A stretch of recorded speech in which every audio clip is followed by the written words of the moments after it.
भागात पारायण नाहीतर दिंडी असू दे, तिथे संत कृपा भजनी मंडळाचे बाल कलाकार असणारच। आज भजनी मंडळाला घेऊन आपल्या टार्झननं निघालो खडव्याला। वरील गावात अखंड हरिनाम सप्ताह चालू आहे। संपूर्ण गाव हरिनामात रंगून गेले। श्री विठलाई देवीचं मंदिर रोषणाई पूजा सजावटीने बहरले। मंदिरात देवीचं दर्शन घेतलं। गावातल्याच कलाकारांना काढलेली सुंदर रांगोळी पाहिली। विण्याचं दर्शन घेतलं। आम्ही पोहोचलो तेव्हा नुकताच हरिपाठ झाला होता आणि महिलांचा नाव घ्यायचा कार्यक्रम चालू होता। त्यातल्या बऱ्याच माऊलींनी खूप भारी भारी आपल्या कारभाऱ्यांची नावं घेतली।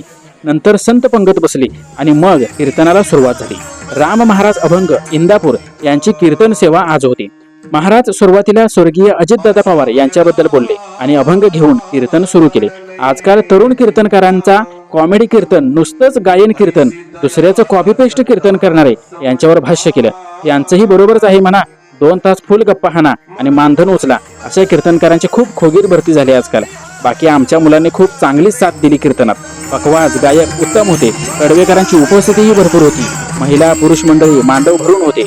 आपली संस्कृती परंपरा टिकवून ठेवण्यात ग्रामीण भाग कायमच अग्रेसर असतो याचं समाधान आहे।